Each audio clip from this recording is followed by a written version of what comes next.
Father, the Son, the Holy Spirit. Amen. സ്നേഹം, ക്ഷമിക്കുന്ന സ്നേഹം. എങ്ങനെയാണ് നാം ക്ഷമിക്കുക? അത് മനുഷ്യന് അസാധ്യമായൊരു കാര്യമാണ്. ക്ഷമിക്കുക. ക്ഷമിക്കുന്നു എന്ന് നമ്മൾ പറഞ്ഞാലും ക്ഷമിക്കുന്നില്ല. പല മനുഷ്യരും കേസും കോടതികളും പരസ്പര വിദ്വേഷങ്ങളൊക്കെ കൊണ്ട് നടന്നുകൊണ്ട് പറയുമ്പോൾ ഞാൻ ക്ഷമിച്ചു എന്ന് പറയും. പക്ഷേ അവർ ക്ഷമിക്കുന്നില്ല എന്നാണ് ഞാൻ പഠിക്കുന്നത്. അല്ലെങ്കിൽ ആ ഭാഗമാണ് എടുത്തിരുന്നത്. ക്ഷമിക്കുന്നില്ല. എന്നാൽ യേശു പറയുന്നത് തിരുവചനത്തിൽ, നിങ്ങൾ ക്ഷമിക്കുവിൻ, ദൈവം നിങ്ങളോട് ക്ഷമിക്കും. നിങ്ങൾ ക്ഷമിക്കുന്നില്ലെങ്കിൽ നിങ്ങളുടെ പിതാവ് നിങ്ങളോട് ക്ഷമിക്കുകയില്ല. അപ്പോൾ എങ്ങനെയാണ് നാം ക്ഷമിക്കുക? പിതാവിൻ്റെ പ്രമാണങ്ങളിലൂടെയാണ്. നമുക്ക് ദൈവം 10 കമാൻഡ്മെന്റ് തന്നിരിക്കുന്നത് അതിനാണ്. എൻ്റെ കൽപ്പന പാലിക്കുന്നവൻ എന്നിലും ഞാൻ അവനിലും വസിക്കും. അതാണ് 10 കമാൻഡ്മെന്റിന്റെ പവർഫുള്ളുള്ള ഭാഗം. അതായത് നിങ്ങൾ ക്ഷമിക്കുവിൻ, നിങ്ങളുടെ പിതാവ് നിങ്ങളോട് ക്ഷമിക്കും. അപ്പം നമുക്ക് ക്ഷമിക്കാൻ കഴിയാത്തത് നമ്മളിൽ പിതാവിൻ്റെ പ്രമാണങ്ങൾ ഇല്ല എന്നാണ്. പിതാവ് നമുക്ക് നൽകപ്പെട്ട പ്രമാണം നമ്മളിൽ ഉണ്ടെങ്കിൽ പിതാവ് തന്നെ നമ്മളിലുണ്ട്. അപ്പം നമുക്ക് ക്ഷമിക്കാം. കാരണം പിതാവിൻ്റെ കൂടെയുണ്ട്. ഭയപ്പെടേണ്ട, ഞാൻ നിന്റെ കൂടെയുണ്ട്. അപ്പോൾ ക്ഷമിക്കുവാൻ എനിക്ക് കഴിയുന്നത് പിതാവിൻ്റെ പ്രമാണം എന്നിൽ വസിക്കുമ്പോഴാണ്. അപ്പൊ ദൈവത്തിൻ്റെ പ്രമാണം നമ്മളിൽ വസിക്കുമ്പോൾ നാം ക്ഷമിക്കുന്നു. ദൈവത്തിൻ്റെ പ്രമാണം നമ്മളിൽ വസിക്കുന്നില്ലെങ്കിലോ നാം ക്ഷമിക്കുന്നു എന്ന് പറയുന്നു, എങ്കിലും ക്ഷമിക്കുന്നില്ല. വിശുദ്ധ പ്രമാണം, കൽപ്പന വസിക്കുമ്പോൾ പിതാവ് നമ്മളിൽ വസിക്കും. നാം കൽപ്പന പാലിക്കപ്പെടുമ്പോഴാണ് പിതാവ് വസിക്കുന്നത്. എൻ്റെ കൽപ്പന പാലിക്കുന്നവനിൽ ഞാൻ വസിക്കുന്നു. അപ്പം ദൈവത്തിൻ്റെ 10 കമാൻഡ്മെന്റ് നമ്മൾ കറക്റ്റായിട്ട് ഒബീഡിയൻസ് ചെയ്യണം, അനുസരിക്കണം. 10 കൽപ്പനകൾ, 10 കമാൻഡ്മെന്റുകൾ കറക്റ്റായിട്ട് നമ്മുടെ ഹൃദയത്തിൽ സൂക്ഷിക്കണം. ഏറ്റവും വലിയ സമ്പത്താണ് 10 കമാൻഡ്മെന്റ്.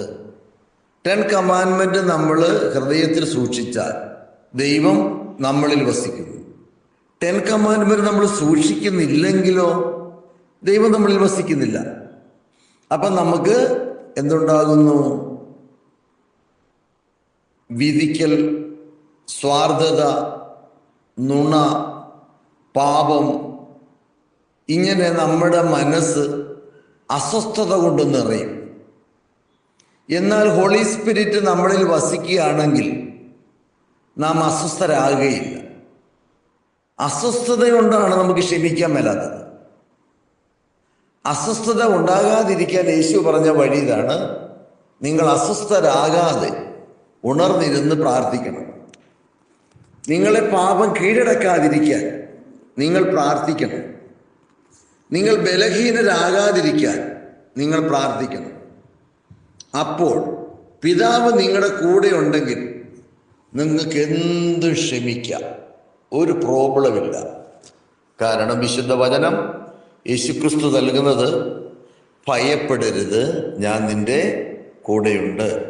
അപ്പം നമ്മുടെ കൂടെ ദൈവം വസിക്കുമ്പോഴാണ് നമുക്ക് യഥാർത്ഥമായിട്ട് ക്ഷമിക്കാൻ കഴിയുന്നത്. പൂർണ്ണമായിട്ട് വിട്ടുകൊടുക്കും. നമുക്കൊരു പ്രോബ്ലവും ഇല്ല. നമ്മളെ കേൾക്കുന്നവർക്ക് പ്രോബ്ലമില്ല, നമ്മളോട് പ്രോബ്ലം ചെയ്തവർക്ക് പോലും പ്രോബ്ലമില്ല. അതാണ് യേശു പറഞ്ഞൊരു വചനം: നിങ്ങളെ ദോഷിക്കുന്നവർക്ക് വേണ്ടി പ്രാർത്ഥിക്കുവിൻ, നിങ്ങളെ വിധിക്കുന്നവർക്ക് വേണ്ടി പ്രാർത്ഥിക്കുവിൻ. അപ്പം നമ്മൾ പ്രാർത്ഥിച്ചുകൊണ്ട് വിദ്വേഷത്തെയും പാപത്തെയും അകറ്റി പ്രമാണങ്ങളെ ഹൃദയത്തിൽ സൂക്ഷിച്ച് സ്വർഗസ്നായ പിതാവിനോട് പ്രാർത്ഥിച്ചാൽ നമ്മുടെ പാപം നമ്മളെ സ്പർശിക്കുകയില്ല. കാരണം പിതാവ് എൻ്റെ കൂടെയുണ്ട്, ഞാൻ ഭയപ്പെടുകയില്ല. ഞാൻ പിതാവിലും പിതാവ് എന്നിലും നിങ്ങൾ എന്നിലും ഞാൻ നിങ്ങളിലുമായിരിക്കുവാനാണ് ലോകത്തിലേക്ക് വന്നത് എന്ന് യേശു പറഞ്ഞ സത്യവചനമാണ് സ്നേഹം, ക്ഷമ. ക്ഷമിക്കുന്നത് സ്നേഹമാകണമെങ്കിൽ നമുക്ക് പൂർണ്ണമായിട്ട് വിട്ടുകൊടുക്കണം.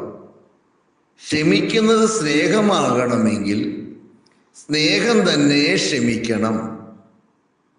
ഒരു മനുഷ്യൻ ഒരു 5 കിലോമീറ്റർ നടക്കാൻ സ്റ്റാർട്ട് ചെയ്തു. അവൻ്റെ മൈൻഡ് പറയുന്നത് 5 കിലോമീറ്റർ വാക്കിംഗ്. പക്ഷേ 2 കിലോമീറ്റർ ആകുമ്പോൾ അവന് ബോഡി വളരെ കംപ്ലൈൻ്റ് ആയി. അവൻ 1 കിലോമീറ്ററുടെ ഒരു തരത്തിൽ നടന്ന് 3 കിലോമീറ്റർ ആക്കി വെച്ചു. 5 അവനെ കൊണ്ട് പോകാൻ പറ്റിയില്ല. അവൻ്റെ ചിന്തകൾ അവന് സാധ്യമല്ല എന്ന് പറഞ്ഞു. മൈൻഡ് പറയാണ് ഇനി മുന്നോട്ട് പോകാൻ നമുക്ക് സാധ്യമല്ല. അപ്പോൾ അവൻ 3 കിലോമീറ്ററിൽ നിന്ന് റിട്ടേൺ ഒരു ഓട്ടോറിക്ഷ പിടിച്ചു. അപ്പോൾ ഇതുപോലെയാണ് നമ്മൾ ക്ഷമിക്കുന്ന അവസ്ഥ. കുറച്ച് സമയം നമ്മൾ ക്ഷമിച്ചു, വീണ്ടും അത് പ്രവേശിച്ചു അകത്ത്. ക്ഷമിക്കാൻ പറ്റുന്നില്ല.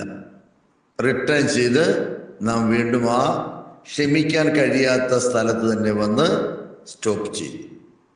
പിന്നെ എങ്ങനെയാണ് പിതാവ് നിങ്ങളോട് ക്ഷമിക്കുക? നിങ്ങൾ ഫലം പുറപ്പെടുവിക്കണം. ദൈവവചനത്തിൻ്റെ ഫലം 100 മേനി പുറപ്പെടുവിക്കണമെങ്കിൽ നിങ്ങൾ ആദ്യം ക്ഷമിച്ചാലേ നിങ്ങളുടെ പിതാവ് നിങ്ങളോട് ക്ഷമിക്കുകയുള്ളൂ. അപ്പോഴാണ് നിങ്ങൾ വചനത്തിൽ 100 മേനി ഫലം പുറപ്പെടുവിക്കുന്നവരായി തീരുന്നു. പൂർണ്ണതയിൽ ക്ഷമിക്കുക, പൂർണ്ണമായിട്ട് ക്ഷമിക്കുക. അതുകൊണ്ടാണ് വിശുദ്ധ വചനം പറയുന്നത്, നിങ്ങൾ ക്ഷമിക്കുവിൻ. 100% ആണ്.